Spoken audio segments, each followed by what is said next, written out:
as a kid when you knew that you were going to enter that world and be a part of like rapping? No. Oh, gang. Oh, like I said, I tell people this story all the time. When I joined the set, it was an accident. When you go to the block where all the homies be at, or the homies could be on your block, you know what I'm saying? Y'all have a conversation, you get put on or whatever it is. You know what I mean? Like, the homie went to the park, I followed him. Yeah, I never looked back. You know, music that was it. Like, all right, yeah, we doing this music. Yeah, we ain't doing this lame no more. Like, all right. Sports, the streets, all that. We doing this music. And we just locked in. The 52 Hoover Crip started in Los Angeles, but unlike other gangs, they struggled to make a name in the rap world, partly because of what's often called the Hoover curse. Being the Hoover, we all know Hoovers are the most hated in LA. I mean, that's documented, everybody knows that. Can you give me a little detail, you know, why y'all are so hated? Plain and simple, it's just, you know, we don't really mess with nobody. It's like we don't really get along with a lot of people. Like, pretty much like everybody. This so-called curse is the idea that members of the gang are hit with constant bad luck, whether it's prison, violent deaths, or personal downfall, almost like they're trapped in a cycle of misfortune passed down through generations. But then came Schoolboy Q, who seemed to break the curse and rewrite the story.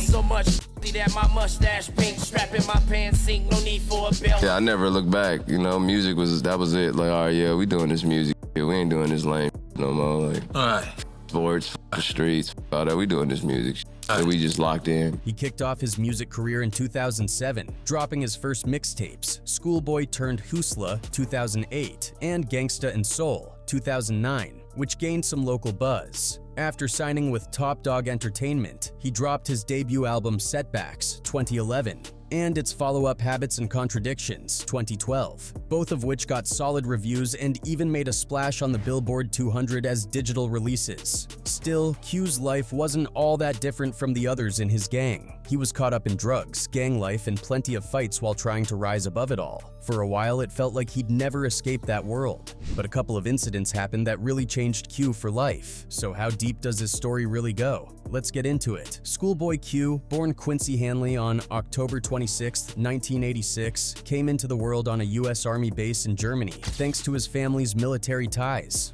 But life wasn't exactly smooth sailing. After his parents split, he and his mom moved around a bit, spending a few years in Texas before finally settling in South Central Los Angeles. They landed on 51st Street near Hoover, right next to Figueroa, a tough area smack in the middle of gang territory. This was Hoover Street Turf, a place infamous for its gang affiliations and rivalries. The Figueroa Hoovers were one of several Hoover sets and the only ones to claim gangster Crip status. Unlike the other Hoovers, the area was a hotbed of alliances and feuds, with the Hoovers clicked up with other groups like the 51 Troubles, forming the 51 Deuce Alliance. Rivalries were everywhere, especially with neighboring gangs like the Rollin' 40s, 50s, and even the Rollin' 60s. Life tied to the Hoover name has a reputation for being brutal. Many individuals associated with it have faced tragic ends, endless legal battles, or ongoing hardships. Rappers like Jap 5, Young Threat, and Tar 3 Yway 6K have all faced their share of trouble, from street violence to incarceration.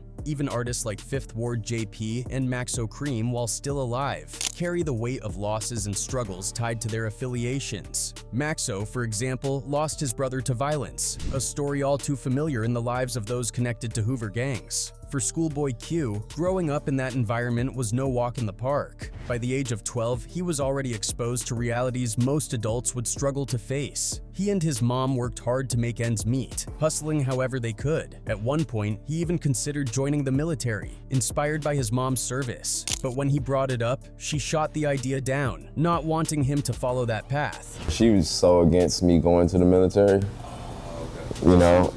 Adamantly against it. Yeah, because she went in a time where, you know, things were changing for us. So instead, he turned his focus to the streets, navigating the challenges of a world that was as dangerous as it was formative. Schoolboy Q's mom was a huge influence on his life, especially when it came to discipline. She brought that military mindset into their home and made sure he stayed in line. By the time Q was 12, he'd already lost friends to gang violence, so he decided to follow his friends. He started hanging with a couple of guys who were part of the Crips gang and eventually joined himself, but joining at the beginner's clique that they called Flirts. My homie said he was about to do it. I'm like, I'm gonna go too, let's go. Can you go to the block where all the homies be at, or The homies could be on your block, you know what I'm saying? Y'all have a conversation, you get put on or whatever it is. You know what I mean? Like, the homie went to the park, I followed him. How old were you? 12. Wow. And how did they know that you had heart already? Like, did you fight in school? I mean, yeah, we was all in a clique first, like a little gang called Flirts. Of course, it came with its challenges, but even then, Q had his sights set on something bigger. He wasn't about to let the streets define him completely. As an only child, Q had to entertain himself in all kinds of ways, from running and rapping to video games. I was the only child, so I had to be into like, I'm into video games, I'm into like movies, I'm into art, I'm into sports. Like, you know, I had to keep myself occupied. He dabbled in a bit of everything but thought sports would be his ticket out. His mom was all in on that plan, enrolling him in Crenshaw High School, where he played football and baseball, hoping to catch some attention. Q even bounced around colleges, including Los Angeles City College and Los Angeles Southwest College. Trying to make his sports dreams happen, he kept on skipping classes, selling drugs instead. When football didn't pan out, he found himself drawn deeper into the streets, hustling to make money however he could, selling drugs, pulling off robberies, whatever it took. Anything, like whatever I could do to make money. I sold drugs, not teenager, I didn't. In 2007, things caught up with him and he ended up doing 6 months for a robbery, followed by probation. It was during this time that a line from 50 Cent hit him hard. If you're a felon and don't know what to do with your life, you go to jail. Rap about it. That was the moment he decided to give music a real shot. And I remember being on house arrest, and 50 Cent was like, if you're a felon and you don't know what to do with your life and you're out of jail, he like, rap about it. I was like, let me try rapping. Like, 4 years later, I signed to deal. Really? Q had grown up inspired by legends like Nas, Snoop Dogg, Tupac, and Dr. Dre, and soon enough, Dre would play a pivotal role in his success. Dre first heard about Kendrick Lamar during the Detox sessions and wanted to meet him because of their shared Compton roots. Kendrick, already signed to TDE, brought Q along to one of Dre's sessions, even though Q wasn't supposed to be there. Dre heard about Kendrick, and he calls Kendrick in to work on Detox pretty much, and he really wanted to meet him and sign him because he was from Compton. He calls Kendrick over, blah, blah, blah, the first day, and Dot, him being who he is, go with me, I'm going to Dre. I go with him. At first, Q just stayed quiet, observing everything, but on the second day, Manny Smith, an A&R at Interscope, overheard some of Q's music and was instantly impressed. Manny played it for Dre, and Dre's reaction was priceless. Who the F is that? You know, I had no buzz, really. And he's like, yeah, this shit hard. And then they played it for Dre. Dre heard it, and he like, who the f is that? When he found out it was the guy quietly sitting in the corner, Dre was blown away. That's when things started happening fast. Dre made it clear he wanted Q signed, telling everyone, y'all better sign him. From there, everything started to shift for Q, turning his life around and setting him on the path to becoming the artist we know today. Everything became real for Schoolboy Q when he found himself on the set of I Need a Doctor, surrounded by Dre and Eminem. Dre even walked up to him, saying how much he loved one of his tracks and telling everyone around to make sure Q was locked into a deal. Then next thing you know, like I said, I'm at this video shoot. Dr. Dre's there, Eminem there. I Need a Doctor video shoot. And I see Eminem, I see Dre. He walks up to me and he like, oh. Like, I done seen him like twice already. But he finally said something to me. He like, you, that What's the Word record, blah, blah, blah. He like, I love that record. Oh my. He like, y'all better sign him. I just remember him saying that, y'all better put him on paperwork, and he just walking away, right? You know what I'm saying? Then came the moment with Jimmy Iovine's nephew DJ, who looked him over before giving the green light. Q stood there in disbelief thinking, is this really happening? Once he started working with Dre, the game changed. Dre didn't hold back. If a line wasn't good, he'd shut it down immediately with a blunt, that's weak, do it again. It was intense, but Q thrived under the pressure. Even though none of the tracks they worked on made it to a record, the experience shaped his work ethic and taught him what it takes to succeed in the industry. During their downtime, Dre would drop wisdom telling him, "One day you'll hit a point in your career where you don't know what to do. That's the moment you're truly made, it's up to you to climb out of it." Q hit that moment later in his career, but Dre's words stuck with him and he pushed through. Before all this, Q had already started making moves. He'd linked up with TDE, a rising label that had artists like Kendrick Lamar, J-Rock, and Ab-Soul on its roster. In 2008, Q dropped his first mixtape, Schoolboy Turned Hustler, under GED Inc., the same label that introduced Tyga. This release helped strengthen his bond with Tyga and set the stage for Q's career. In 2009, Q officially signed with TDE and became part of Black Hippie, a group that included Kendrick, J-Rock, and Ab-Soul. Each member would go on to have a successful solo career, but the group was a launching pad for all of them. Around the same time, Q found himself in a minor feud with 40 Glock, who had started beefing with Lil Wayne and Tyga. Standing up for Tyga and his TDE connections, Q dropped a diss track, Ezel, 40 Glock. When I see him, guaranteed to push back. Say you won't beef, I'ma beef. But this wasn't Q's usual style. He avoided rap beefs and didn't let gang-related themes dominate his music. On May 14th, 2009, Q released his second mixtape, Gangsta and Soul. The following year, he focused on touring with TDE instead of dropping new music. In 2011, Q released his debut album, Setbacks, which featured collaborations with his label mates J-Rock, Ab-Soul, and Kendrick Lamar, along with artists like Jhené Aiko. He followed it up in 2012 with Habits and Contradictions, featuring names like Currency, A$AP Rocky, Dom Kennedy, and of course his Black Hippie crew. That same year, Kendrick Lamar dropped Good Kid, Mad City, a project that became an instant classic. Watching Kendrick's success gave Q the motivation to push his own music to the next level. And when it came to Kendrick, the impact he had on Schoolboy Q's career was on a whole other level. Right up there with Dre's Schoolboy gets emotional just talking about Kendrick, because honestly, the guy saved his life in ways you can't even measure. Listen to me. You have to understand who the sensei is and you have to respect it. So and I accept that. What he did for me made me the father I am. He made me who I am. So he built that character. I mean, you can say that, but I'm just saying I'll never be better than that dude. That dude right there, he got me to the point where I'm at, where I to this day, I never met nobody that outworks me. I mean, musically, he's still my sensei. I think I'll never be as good as him musically, ever.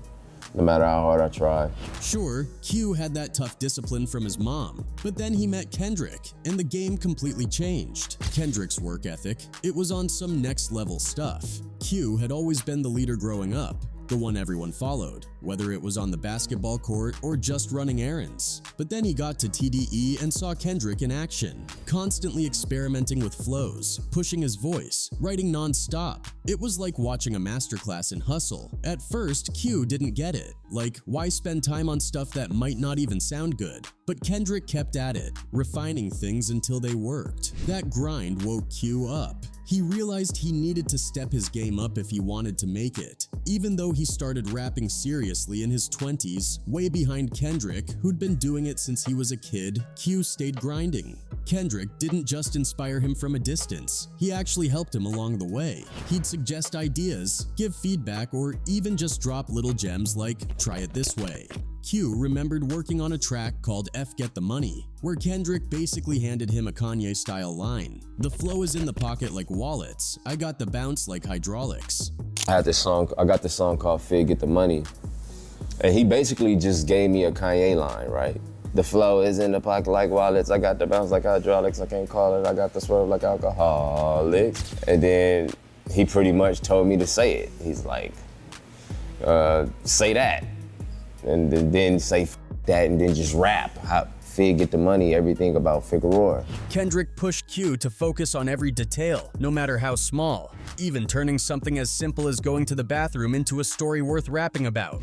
But yeah, and I just, it was just little things like that. Just him telling me, like, pay attention to detail, like the words, like the detail, like you went to the bathroom, make it interesting. Q eventually realized something big. Rappers can get weird about collaboration, acting like they have to do it all solo to be legit. But with Kendrick, it was different. It wasn't about someone writing your verses. It was about vibing together and creating something bigger and better as a team. By 2013, Q was gearing up for the next chapter. He started dropping singles for his upcoming album, including hits like Collard Greens and Man of the Year. Both tracks blew up in 2014, leading to the release of his album Oxymoron. That project featured those hits, along with Studio, and went platinum by 2016. Then came Blank Face LP in 2016, featuring bangers like That Part with Kanye West and collaborations with artists like SZA, Vince Staples, E40, Miguel, and more. He even brought some of his homies, like Traffic and TF, onto tracks like Tukey Knows Too.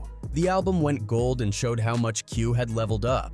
But in 2018, everything came to a halt when Q's close friend Mac Miller passed away. It was a loss that hit him hard. Mac's death shook the hip-hop world, but for Q, it was deeply personal. He decided to delay his upcoming album and take some time away from music to process everything. When Crash Talk finally dropped in April 2019, it was clear how much Mac's passing had affected him. Q talked about it during an emotional interview with Charlemagne the God on The Breakfast Club. He shared how they had planned to work on a music video together before Mac passed, and how Mac had already heard the album before his death. "To this day, I still don't understand how I can't call my ninja no more," Q said. "Losing someone to gang, that's one thing, but losing someone like Mac, a pure soul, an innocent kid, it's just different." Crash Talk featured big names like Travis Scott, Ty Dolla $ign, YG, 21 Savage, Kid Cudi, and Lil Baby. But it also carried the weight of that loss, making it one of Q's most personal projects yet. When Schoolboy Q looks back at his journey, it's clear that it hasn't been an easy ride,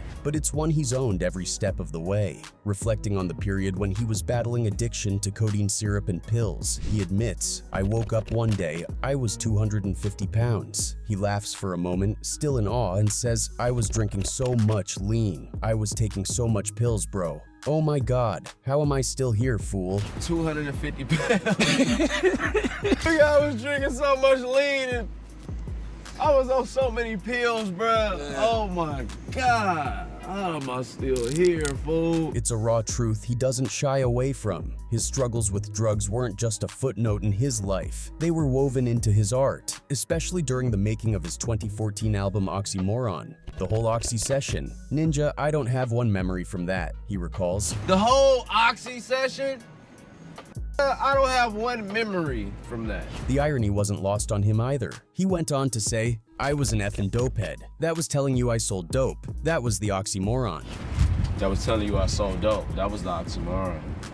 In the years that followed, Q started shifting gears, both in his lifestyle and his passions. He picked up golf, a surprising choice for someone with his background, and found a kind of peace in the game. He got so into it that he even landed a commercial with Topgolf and competed in the prestigious AT&T Pebble Beach Pro-Am. It was a new chapter for him, one that showed there's more to life than the streets and the music studio. But life wasn't done throwing curveballs. In 2019, the tragic death of Nipsey Hussle hit him hard. "It effed me up bad," Q said, his voice heavy with emotion. He shared how Nipsey was one of the first people to show him love when his album Setbacks dropped in 2011, saying, "Nipsey, man, was one of the realest ninjas, bruh." How did that affect you when somebody like Nipsey passes, knowing he is 60, you a Hoover, and y'all probably can't even do records together because of street politics? It f***ed me up bad. Nipsey, man, was one of the realest, bruh. My first album dropped, the first tell me congratulations when he did it in person. Their bond was even more remarkable considering they came from rival gangs, but their mutual respect transcended those boundaries. I mean, Schoolboy from Hoover, I got respect for Schoolboy. You know what I mean? Our hood's beef in a real way. In a real way. On sight, but I got respect for Schoolboy. And I got, you know, one of the reasons is because I saw what happened with Death Row. When Nipsey passed, Q faced backlash on social media for not posting a public tribute, but he didn't hold back in addressing the criticism. He explained that grieving isn't something he does publicly. He was even supposed to release a record, but he had to hold it back. It went on Instagram to say, "I am not putting nothing out this week." He admitted, "I just zone out." It was the same when he lost Mac Miller the year before, a pain he's still learning to cope with. After losing two close friends in such a short time, Q's music began to reflect his growth and his grief. In 2024, he dropped 2 singles, Blue Slides and Back in Love, as part of the rollout for his upcoming album Blue Lips. Though the tracks were later pulled from YouTube after 24 hours, they left an impression. Blue Slides seemed to be a heartfelt tribute to Mac Miller, with Q rapping, "Lost a homeboy to the drugs, man, I ain't trying to go backwards. When I realized that his hurt and think, was it worth it? Slash, man, I gotta shake this wake up and move with a purpose." Meanwhile, Back in Love paid homage to the 2014 viral hit Look at Wrist by Father Key and I Love Mekonnen.